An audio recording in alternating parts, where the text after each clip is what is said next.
ओम शांति। व्यक्ति एक, व्यक्तित्व अनेक। इस पुस्तक में आज हम पढ़ेंगे कर्म भोग का आगमन तथा संपूर्णता की ओर निर्गमन। इस विषय पर हुबली के ब्रह्मा कुमार आनंद भाई दिल्ली के डेरावाल सेंटर पर भाई साहब के साथ लगभग 5 दिन रहे। उन दिनों के अनुभव को हमारे साथ इस प्रकार बांट रहे हैं, तो चलिए आज हम इसे पढ़ते हैं। यह बात सन 2001 फरवरी की है। आदरणीय जगदीश भाई जी तब शारीरिक व्याधि से ग्रस्त थे। उनका इलाज एलोपैथी और हर्बल दवाइयों से चल रहा था।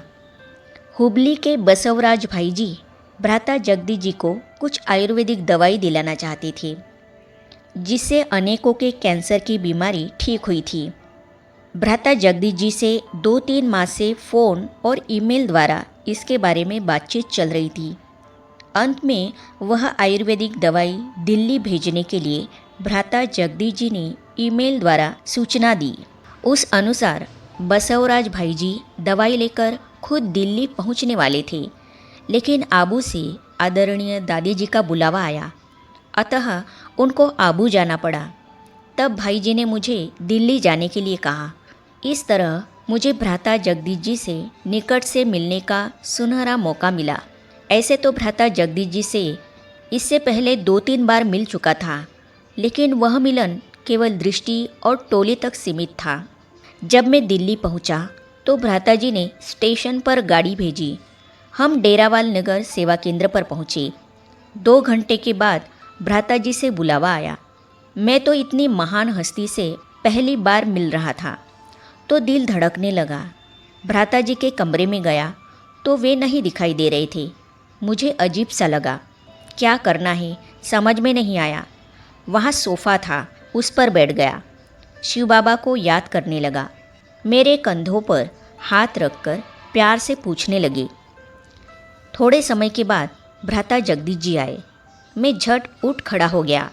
भ्राता जी मेरे पास आए और मुस्कुराते हुए मेरे कंधों पर अपने हाथ रखकर प्यार से पूछने लगे, सफ़र अच्छा रहा? बहुत दूर से आए हो, तकलीफ़ तो नहीं हुई? मैंने कहा, जी नहीं भाई साहब, सफ़र अच्छा रहा। मेरी आवाज़ से कुछ कंपन हो रहा था। भ्राता जी ने पहचान लिया।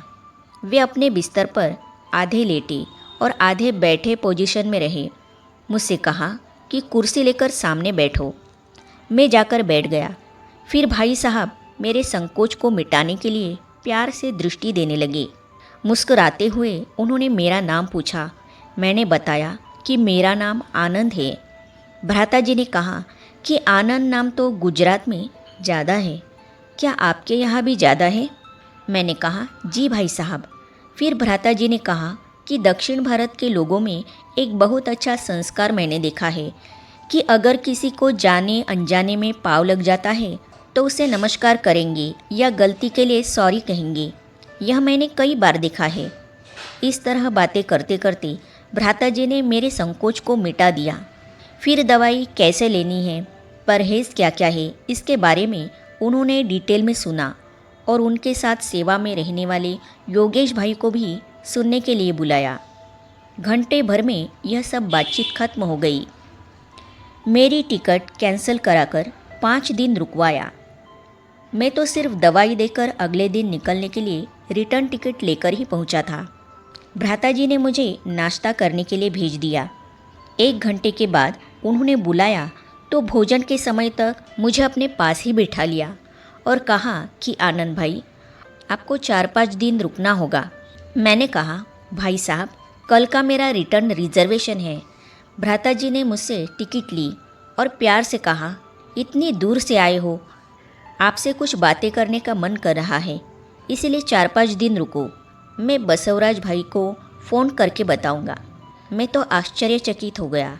भ्राता जी जैसे महारथी, महान हस्ती, बाबा के दिल पसंद आदि रत्न कहा और मैं कहा। मन में प्रश्न उठने लगा कि भ्राता जी मुझसे क्या बात करना चाहते हैं। पहले से ही मैंने कईयों से सुना था कि भ्राता जी बहुत स्ट्रिक्ट है। अपॉइंटमेंट के बिना किसी से नहीं मिलते।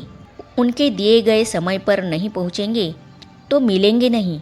ऐसी ऐसी बातें मेरे कानों में पड़ी थी। लेकिन आज तो भ्राताजी ने सवेरे से मेरे साथ घंटों बिताए थे। उनकी देखभाल करने वाले भाई बहनें 2-3 बार भ्राताजी को रेस्ट लेने के लिए इशारा करने आए तो उन्होंने कह दिया कि जब मैं घंटी बजाऊंगा तभी आप अंदर आना। भ्राताजी ने मेरा अगले दिन का टिकट कैंसिल कराया। देखिए भ्राताजी कितने विशाल दिल वाले थे और मेहमानों का कितना सत्कार करते थे। छोटे पर भी कितना प्यार विश्वास जताया। भ्राताजी ने बहनों से समाचार लिया कि आनंद भाई ने सवेरे क्या नाश्ता खाया। बहनों ने बताया आधा परोठा।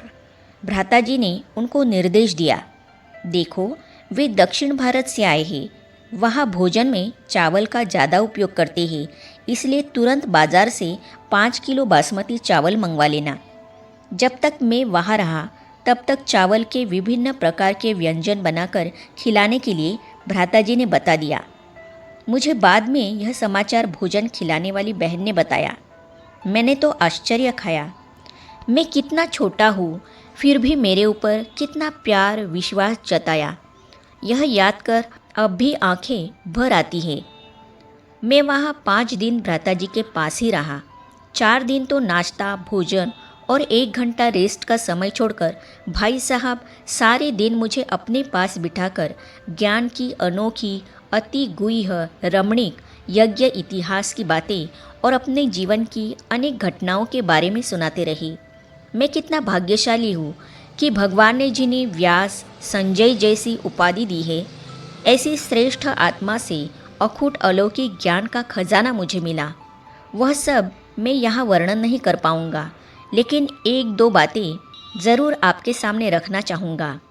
बाबा ने उनको संजय नाम क्यों दिया, वो कारण मुझे बताया। जब भ्राताजी बोलते थे तब मैं ध्यान से सुनता था। एक बार मैंने बातचीत के सिलसिले में भाई साहब से पूछा कि बाबा ने आपको संजय नाम क्यों दिया। भ्राताजी ने गंभीर और योग युक्त होकर उत्तर दिया कि मेरे ऊपर प्रभु की कृपा अपरंपार है। मेरा मन बहुत निर्मल है। मैं एक संकल्प करता हूँ तो डायरेक्ट शिव बाबा को पहुँचता है और बाबा जो रिटर्न संकल्प करता है वह मेरे तक पहुँचता है। ये सब रहमदिल बाबा की कृपा है। उसके लिए एक उदाहरण सुनो। मैं ईश्वरीय सेवार्थ अनेक देशों में जा चुका हूँ, लेकिन एक बार भी प्लेन मिस नहीं किया हूँ। कभी रात को 12 बजे 1 बजे 2 बजे प्लेन पकड़ना था। जब भी मैं सोता था तो बाबा को 45 मिनट पहले उठाने के लिए कहता था। बाबा ठीक समय पर उठाते थे। यह बाबा का ही गिफ्ट है। मेरा मन उतना साफ और स्वच्छ है कि बाप से तुरंत संकल्प कैच कर लेता है। इसलिए बाबा ने मुझे संजय कहा है। जितना समय भी मैं भ्राताजी के पास रहा, मुझे वे जैसे फरिश्ते लगते थे। उनके अंग संग में बहुत न्यारा प्यारा और योगयुक्त वातावरण अनुभव होता था। भ्राताजी की उन दिनों की श्रेष्ठ अवस्था को देख मैंने मन ही मन यह महसूस किया कि भ्राता जगदीश जी सद्विवेक संपन्न आत्मा है, शुभ भावना संपन्न आत्मा है, स्वस्वरूप संपन्न आत्मा है, परमात्मा प्यार से भरपूर आत्मा है। आगे हम पढ़ेंगे वे ज्योतिष विद्या जानते थे। तो इन अनुभव को हम पढ़ेंगे अगली कड़ी में। तो ये जानने और पढ़ने के लिए इस चैनल को सब्सक्राइब करने के साथ ही साइड में जो बेल आइकॉन है उसे भी क्लिक कीजिए, ताकि आने वाली सभी वीडियो और अब तक की सारी वीडियो आप तक पहुंचती रहेगी। ओम शांति।